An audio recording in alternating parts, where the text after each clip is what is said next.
नमस्कार हमारे प्यारे बिहार के शिक्षक साथियों, आपका हमारे चैनल स्टडी तंत्र में बहुत बहुत स्वागत है। आशा करते हैं आप सभी स्वस्थ और मस्त होंगे। साथियों, जैसा कि आप सभी अपने स्क्रीन पर देख सकते हैं, बिहार टीचर ट्रांसफर सचिवालय अपडेट। साथियों, आज की डेट में हमारे जितने भी ऐसे शिक्षक हैं जो कि अपने अंतर जिला तबादले का इंतजार कर रहे हैं, फाइनली उनके लिए एक बहुत बड़ी अपडेट जारी हो चुकी है। साथियों, आप सभी लगातार कमेंट कर रहे थे कि सर आप का जो ट्रांसफर का न्यूज़ है वो अभी देखने को नहीं मिल रहा है, तो आपको बताना चाहेंगे कि विगत कुछ दिनों से हम यहाँ पे थोड़े व्यस्त थे, इसकी वजह से आपको डेली अपडेट्स नहीं मिल पा रहे थे, लेकिन आज के बाद आप सभी को लगातार ऐसे अपडेट्स देखने को मिलेंगे। साथ ही साथ बिहार शिक्षा से जुड़ी हुई कोई भी न्यूज़ अगर आपको चाहिए तो इस चैनल को आवश्यक रूप से सब्सक्राइब कर लें, क्योंकि नित्य प्रतिदिन यहाँ पर जो है आपके ट्रांसफर के रिगार्डिंग, साथ ही साथ शिक्षा जगत में जो भी महत्वपूर्ण खबरें होती हैं यहाँ पर प्रेषित की जाती हैं। चलिए साथियों, वीडियो के मुख्य भाग में आगे बढ़ते हैं।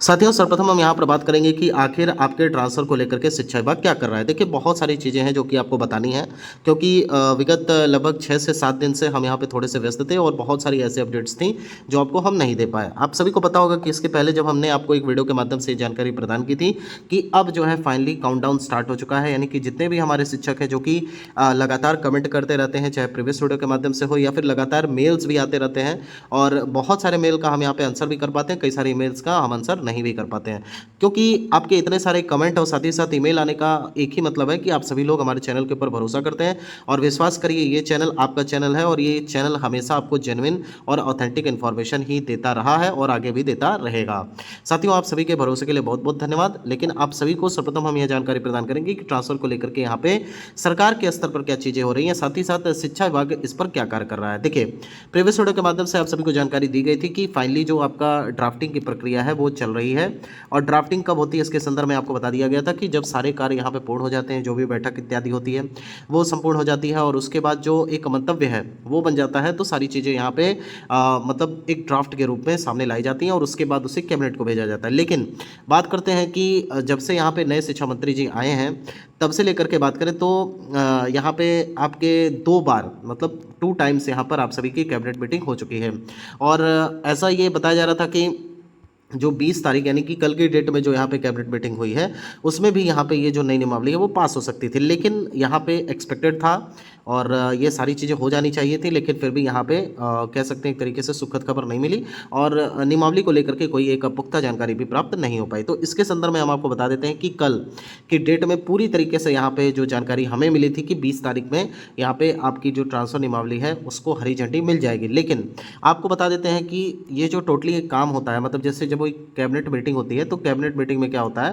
कि जो प्रस्तावित योजनाएं होती हैं या फिर जो प्रस्तावित आपका शेड्यूल होता है उसको रखा जाता है, और उसमें कौन कौन सी चीज़ों पर सहमति बननी होती है वो सारी चीज़ों की रूपरेखा पहले ही तैयार हो जाती है, और एक तरीके से आप कह सकते हैं कैटलॉग उसका बनता है। लेकिन अब चूंकि आपका जो ट्रांसफ़र नियमावली है वो ड्राफ्टिंग की प्रक्रिया में अभी भी चल रहा है, और ये क्यों चल रहा है तो अब देखिए, इसका जवाब तो यहाँ पे शिक्षा विभाग के जो आला पदाधिकारी हैं वही दे पाएंगे, क्योंकि आप ये मान करके चलिए कि जब भी हमारी टीम जाती है या कुछ जाती है तो यही बोला जाता है कि आप बिल्कुल पॉजिटिव रहिए, ट्रांसफ़र सभी का होगा, और साथ ही साथ नियमावली अंतिम रूप से तैयार की जा रही है, ड्राफ्टिंग की प्रक्रिया चल रही है, और इस डेट में या फिर फला डेट में आप सभी का नियमावली पास हो जाएगा, उसके पब्लिक डोमेन में से जारी कर दिया जाएगा। कल की डेट में भी जब हमारी टीम यहाँ पे आला पदाधिकारियों के पास गई और हमने ये जानने का प्रयास किया कि आखिर कब तक ये नियमावली हमें देखने को मिल जाएगी, क्योंकि इसके पहले बताया गया था कि 20 के आसपास यहाँ पे जो कैबिनेट मीटिंग प्रस्तावित है उसमें इस नियमावली को पास करवा दिया जाएगा। तो अभी तक तो यहाँ पे कोई भी ऐसा पुख्ता कोई जानकारी या इन्फॉर्मेशन प्राप्त नहीं हुई है कि जिसके माध्यम से कहा जाए कि यहाँ फाइनली नियमावली के जो एक तरीके से काउंटडाउन है वो शुरू हो चुका है और अब सभी शिक्षकों को अपना मनचाहा प्रखंड मनचाहा ट्रांसफ़र देखने को मिलेगा।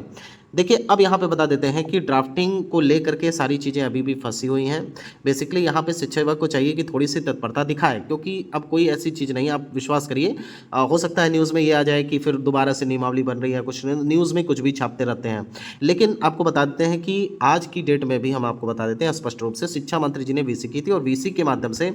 स्ट्रिक्टली ये सभी जितने भी आपके आला पदाधिकारी हैं उनको निर्देश दिया गया था कि शिक्षकों के संदर्भ में जो भी परेशानी या दिक्कत है उन्हें दूर किया जाए, और जो इस समय सबसे बड़ी समस्या है शिक्षकों की वो है ट्रांसफ़र। तो ट्रांसफ़र को लेकर के शिक्षा मंत्री जी ने इसके पहले जो वीसी की थी उसके उसमें भी यहाँ पे डायरेक्ट किया था सभी आला पदाधिकारियों को जो नियमावली में संलिप्त है कि आप सभी लोग जल्द से जल्द इस नियमावली को तैयार करिए और इसे कैबिनेट से पास करवा करके जल्द से जल्द यहाँ पर पब्लिक डोमेन में जारी करके ट्रांसफर की प्रक्रिया को आगे बढ़ाइए। लेकिन अभी भी ये कार्य नहीं हो पाया है, तो आप मान करके चल सकते हैं, एक्सपेक्ट कर सकते हैं कि एनी हाउ यहाँ पे हमने पहले भी बताया था आपको कि 31 मई के पहले पहले ये चीज़ें हो जानी चाहिए। आगामी जो आपकी कैबिनेट मीटिंग है उसमें हम भरोसा कर सकते हैं कि आपका नई नियमावली पे मुहर लग जाए, क्योंकि वीसी के माध्यम से आज की डेट में भी यहाँ पे शिक्षा मंत्री जी ने डायरेक्टली बोल दिया है कि आप सभी लोग जल्द से जल्द ये काम कंप्लीट कर लीजिए। साथ ही साथ हमें यह भी बताया जा रहा है, आप सभी के लिए एक बड़ी खबर यह है कि ट्रांसफ़र को लेकर के आप लोग बिल्कुल निश्चिंत रहिए। हो सकता है इसमें थोड़ी सी देरी देखने को मिले, हम ये कोई गारंटी तो नहीं कर सकते हैं कि हाँ इस डेट में ये चीज़ें हो ही जाएंगी, क्योंकि अगर जब गारंटी से आपसे चीज़ें बोली जाती हैं और उस टाइम फ्रेम में जब वो चीज़ कंप्लीट नहीं होती है तो आप लोग कंप्लेन करने लगते हैं कि सर आपने ये चीज़ बोली थी और ये फला चीज़ इस टाइम तक नहीं हो पाई। तो ये देखिए, अब आपको ऐसा हम नहीं कहेंगे कि हाँ ये फाइनली आपका जून में ही ट्रांसफ़र स्टार्ट हो जाएगा, लेकिन हमने एक चीज़ आपको बताई थी कि 31 मई के पहले पहले आप सभी का नियमावली यहाँ पे आ जाएगा। और अभी भी पूरी उम्मीद है कि 31 मई के पहले पहले आपको ये जो नियमावली है पब्लिक डोमेन में देखने को मिल जाए। साथ ही साथ आपको बता देते हैं क्या जून में ट्रांसफ़र अब संभव है, तो हम कहेंगे बिल्कुल 101%, बिल्कुल 101% संभव है, क्योंकि जैसे ही नियमावली आपकी आएगी और जो आपका यहाँ पे पोर्टल है वो ऑलरेडी डेवलप्ड है, ठीक है, उसमें कुछ करना नहीं है, जो पहले वाला सॉफ्टवेयर है उसी सॉफ्टवेयर के आधार पर आप सभी से आवेदन लिए जाएंगे। तो कोई ऐसी नई चीज़ नहीं है जो आपसे पुनः मांगी जाएगी। हाँ, यहाँ पे कुछ आपको बता देते हैं, कुछ चेंजेस देखने को मिल सकते हैं, जैसे कि यहाँ पे बताया जा रहा है कि अब शिक्षा मंत्री जी ने स्पष्ट निर्देश दिया है कि ऐसा कुछ करिए कि जो हमारे पुरुष शिक्षक हैं उन पुरुष शिक्षकों को एटलीस्ट का मतलब होता है कम से कम उनका जो गृह जिला है, यानी कि जो होम डिस्ट्रिक्ट है वो अलॉट हो जाए, ताकि जब पुरुष शिक्षक क्या होगा ना, होम डिस्ट्रिक्ट अलॉट हो जाएगा तो उनके मन में एक अलग तरह की संतुष्टि होगी, अलग तरह का सेटिस्फेक्शन होगा। तो इसके दृष्टिगत यहाँ पे शिक्षा विभाग ने स्पष्ट निर्देश दिए हैं कि आप लोग प्रयास करिए कि होम डिस्ट्रिक्ट यहाँ पे प्रायोरिटी के बेसिस पे मिल जाए। इसके अलावा आपको बता देते हैं कि यहाँ पे जो महिलाएं हैं, विशेष तौर पर जो मतलब वांछित महिलाएं हैं, जैसे आपके दिव्यांगजन हो गए, फिर पति पत्नी के आधार पे और अलग अलग जो कैटेगरीज हैं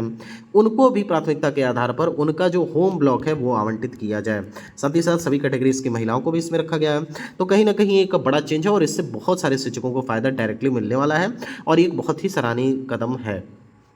अब यहाँ पे क्या होगा कि पहले बताया जा रहा था कि 3 जिले का विकल्प लिया जाएगा, लेकिन शिक्षा मंत्री जी का स्पष्ट मानना है कि ऐसे अगर हम करेंगे तो ट्रांसफर हमेशा चलता रहेगा, जो कि बिल्कुल सही नहीं होगा। जितने भी लोगों का भला हो पाए वैकेंसीज के आधार पर उतने लोगों का भला किया जाए। और फिर चूंकि यहाँ पे अब आप सभी को पता होगा कि 2 बार जो ट्रांसफ़र की प्रक्रिया है वो चलेगी। इसके दृष्टिगत जिन लोगों का ट्रांसफ़र हो जाएगा वो लोग अपने होम डिस्ट्रिक्ट में चले जाएंगे, साथ ही साथ अपने होम ब्लॉक में चले जाएंगे, और जो बचे हुए शिक्षक रहेंगे वो आगे आने वाले समय में, यानी कि जैसे 6 माह के बाद ट्रांसफ़र स्टार्ट होगा उसमें अपना ट्रांसफ़र करवा लेंगे। एक चीज़ और आपको बता देते हैं कि यहाँ पे बहुत सारे शिक्षक म्यूचुअल ट्रांसफ़र को लेकर के कमेंट कर रहे हैं। देखिए, म्यूचुअल ट्रांसफ़र विंडो आपका तभी ओपन होगा जब नई नियमावली आपकी आ जाएगी, उसके पहले कुछ भी नहीं आने वाला है। और म्यूचुअल ट्रांसफ़र को लेकर के पूछा जा रहा था कि कितने बार म्यूचुअल ट्रांसफ़र ले सकते हैं, तो म्यूचुअल ट्रांसफ़र जो होता है वो अनलिमिटेड होता है, आप जितनी बार चाहें उतनी बार ले सकते हैं। अनलिमिटेड कहने का मतलब ये थोड़ी ना है कि पहले अगर आप 500 किलोमीटर पे थे, मान लीजिए आप 250 पे आ गए, 250 से आप प्रयास करेंगे कि 100 किलोमीटर्स के अंदर आ जाए, फिर आप प्रयास करेंगे कि अपने घर के नज़दीक आ जाए, ऐसे ही तो करेंगे। तो मान के चलिए आप 2 से 3 या 4 बार प्रयास करेंगे तो इस तरीके से चीज़ें होंगी।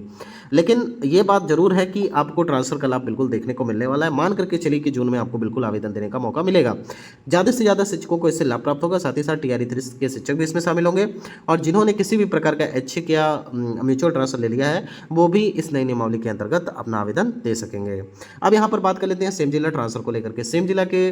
ट्रांसफ़र चाहने वाले बहुत सारे शिक्षकों का कमेंट आता है, तो उनको बता देते हैं आपके ट्रांसफ़र की प्रक्रिया भी इसी नियमावली के अंतर्गत रखी गई है। आपका जो ट्रांसफ़र है, बड़ी खुशखबरी है, प्राप्त जानकारी के अनुसार समस्त जो यहाँ पे DOs हैं, बिहार के 38 जिले के DOs, उनको स्पष्ट निर्देश दिए गए हैं कि जैसे ही नियमावली पब्लिक डोमेन में जारी हो जाएगी उसके बाद अपने स्तर से यह प्रयास करिए कि सभी शिक्षकों से मतलब प्रायोरिटी बेसिस पे अपना प्रखंड चुनने का विकल्प दिया जाए, ताकि वो इजीली अपने घर के नज़दीक जा करके पोस्टिंग पा सकें। साथियों, फिलहाल वीडियो यहीं तक। नेक्स्ट अगर कोई ऑथेंटिक इन्फॉर्मेशन प्राप्त होती है तो वीडियो के माध्यम से आपको जानकारी दे दी जाएगी। साथ ही साथ अगर आप चैनल पर नए हैं तो चैनल को सब्सक्राइब कर लीजिए इसी प्रकार के ऑथेंटिक और जेन्युइन इन्फॉर्मेशन प्राप्त करने के लिए। साथियों, यहाँ तक वीडियो देखने के लिए आप सभी का बहुत बहुत धन्यवाद। ईश्वर करें आपका दिन शुभ हो। Thank you so much.